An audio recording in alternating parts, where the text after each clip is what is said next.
Channel ವೈಟಿಯಿಂದ doctor S Tallur ಮಾಡುವ ವಂದನೆಗಳು. ಸ್ನೇಹಿತರೆ, ತಮ್ಮೆಲ್ಲರಿಗೂ ಸ್ವಾಗತ.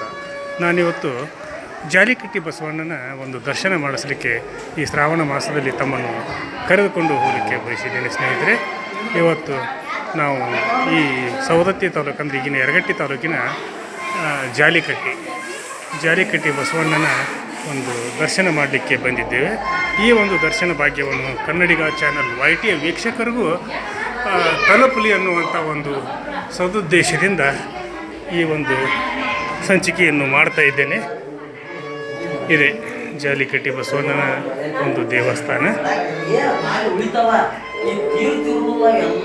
ಈ ದೇವಸ್ಥಾನಕ್ಕೆ ತನ್ನದೇ ಆದಂಥ ಇತಿಹಾಸವೂ ಇದೆ ಅನ್ನುವಂಥ ಒಂದು ಪ್ರತೀತಿ ಇರೋದನ್ನು ನಾವು ಕೇಳಿದ್ದೇವೆ.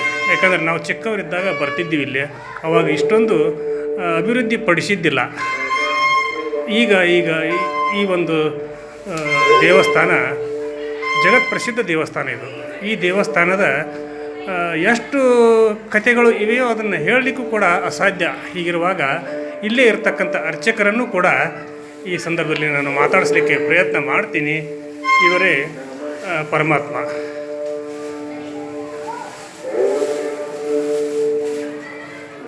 ಕನ್ನಡಿಗ ಚಾನಲ್ ವೈಟಿಗೆ ತಮಗೆ ಸ್ವಾಗತ. ಅರ್ಚಕರೇ, ತಾವು ಜಾಲಿಕಟ್ಟಿ ಬಸವಣ್ಣನ ಒಂದು ಪವಾಡಗಳನ್ನು ಈ ಸಂದರ್ಭದಲ್ಲಿ ಹೇಳಲಿಕ್ಕೆ ಬಯಸಿದ್ದೀರಾ? ಹೇಳ್ಬೇಕಂತಂದ್ರೆ ನನಗೆ ಗೊತ್ತಿಲ್ಲ ರೀ, ಆದರೆ ಹಿರಿಯರ ಕಾಲ ಕೀರ್ತಿ ಹೇಳ್ತಾರೆ ರೀ. ಮತ್ತು ಇದೊಂದು ಪವಾಡ ಬಸವಣ್ಣ ಮಲ್ದೂರು ಗೂಳಿ ಬಸವಣ್ಣ ರೀ. ಹೌದ್ರಿ, ಮಲ್ದೂರು ಗೂಳಿ ಅಂತ ಮಲ್ದೂರು ಗೂಳಿ ಒಂದು ಗೂಳಿ ಬಿಟ್ಟಿದ್ದಾರೆ. ಅದು ಇಲ್ಲಿ ಶಂಕೇಶ್ವರ ಮಳಿ ಅಂತ ಇತ್ತು. ಆ ಮಳಿ ಒಳಗೆ ಇದು ದಿನ ಒಬ್ಬ ಹೊಲದಲ್ಲಿ ನೀರು ಕಾಟಕ್ಕಾಗಿ ಅವನು ಆ ಮಳೆಯಾಗ ಏನು ಹೊಕ್ಕಲ್ಲ ರೀ, ಅದಕ್ಕೆ ಕಡ್ಡಿ ಕೊರೆದು ಬೆಂಕಿಯನ್ನು ಹಚ್ಚಿದ್ದರು. ಅದು ಉತ್ಪತ್ತಿ ಆಗ್ಯಾನ ಅನ್ನೋದು ನಮ್ಮ ಇಲ್ಲಿನ ಹಿರಿಯರು ಹೇಳುವ ಇತಿಹಾಸದ ಒಳಗೆ ನಮಗೆ ಅಷ್ಟೇ.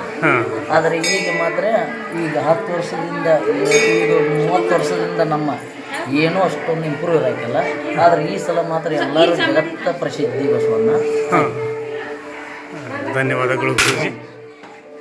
ಇವರೇ ನೋಡಿ ಜಾಲಿಕಟ್ಟಿ ಬಸವಣ್ಣನ ಆಶೀರ್ವಾದ ಅಂದರೆ ನಂದಿ. ಇವರು ಪರಮಾತ್ಮನ ಅಂದರೆ ಪರಶಿವನ ವಾಹನ. ಈ ನಂದಿಗೆ ತನ್ನದೇ ಆದಂಥ ಇತಿಹಾಸವೂ ಕೂಡ ಇರೋದರಿಂದ ಈ ಸಂದರ್ಭದಲ್ಲಿ ನಾನು ಅದನ್ನು ಹೇಳಲಿಕ್ಕೆ ಬಯಸಿದ್ದೀನಿ. ಯಾಕಂದರೆ ಇದು ಪುರಾಣ ಕಾಲದಲ್ಲಿ ಬರ್ತಿರ್ತಕ್ಕಂಥದ್ದು ಮತ್ತು ನಮಗೂ ಕೂಡ ಪೂರ್ವಜರು ಹೇಳ್ತಾ ಬಂದಿರತಕ್ಕಂಥ ಒಂದು ವಿಷಯ ಏನಂತಂದರೆ, ಈ ನಂದಿ ಇಲ್ಲಿ ನೆಲೆಸಿದ ಮೇಲೆ ಅದು ಬೆಳೀತಾ ದೊಡ್ಡದಾಗ್ತಾ ಹೋಗ್ತಾ ಇತ್ತು. ಆ ಸಂದರ್ಭದಲ್ಲಿ ಇಲ್ಲಿ ಹಿರಿಯರು ಹಾಗೂ ಎಲ್ಲರೂ ಕೂಡಿಕೊಂಡು ಹೀಗಾಗೋದಕ್ಕೆ ಏನು ಕಾರಣ ಅಂತೇಳಿ ಹೇಳಿದಾಗ, ಇಲ್ಲ ನಂದಿ ಬೆಳೀತಾ ಇದ್ದಾನೆ, ಅವನಿಗೆ ತಡೆಗಟ್ಟಬೇಕಾಕೈತಿ, ಹಾಗಾಗಿ ನೀವು ಮೇಲೆ ಒಂದು ಹಾರಿ ಬಿಡ್ರಿ ಅಂತೇಳಿ ಹೇಳಿದ್ರಂತೆ. ಆ ಹಾರಿ ಬಡದ ಮೇಲೆ ಇದು ಬೆಳೆಯೋದು ಮಳೆ ಬಡ್ದದ್ರಿ. ಅವಾಗ ನೋಡಿದ್ವು ನಾವು. ಆ ಸಂದರ್ಭದಲ್ಲಿ ಆ ಮಳೆ ಬಡ್ಯಾನ ದೇವಸ್ಥಾನದ ಮೇಲೆ ಅಲ್ಲಿಗೆ ಬೆಳೆದು ನಿಲ್ತು ಅಂತ ಒಂದು ಪ್ರತೀತಿಯು ಕೂಡ ಈ ಒಂದು ಸಂದರ್ಭದಲ್ಲಿ ನಾನು ಹೇಳಲಿಕ್ಕೆ ಬಯಸಿದ್ದೀನಿ. ಕನ್ನಡಿಗ ಚಾನಲ್ ವೈಟಿಯಲ್ಲಿ ಬರ್ತಿರ್ತಕ್ಕಂಥ ಪ್ರತಿಯೊಂದು ವಿಷಯಗಳು ಕೂಡ ಸಾಂದರ್ಭಿಕವಾಗಿರ್ತವೆ, ಸತ್ಯವಾಗಿರ್ತವೆ ಅನ್ನೋ ಘಟನೆಯನ್ನು ಆಧರಿಸಿ ಈ ಒಂದು ನಂದೀಶ್ವರ ಅಂದ್ರೆ ಜಾಲಿಕಟ್ಟಿ ಬಸವಣ್ಣನ ಒಂದು ಇತಿಹಾಸದ ಪರಂಪರೆಯನ್ನು ಈ ಸಂದರ್ಭದಲ್ಲಿ ನಾನು ಹೇಳಲಿಕ್ಕೆ ಬಯಸ್ತೀನಿ. ಸ್ವಾಮೀಜಿ ನಮಸ್ಕಾರ, ಎಲ್ಲರಿಗೂ ಬರ್ತೀನಿ.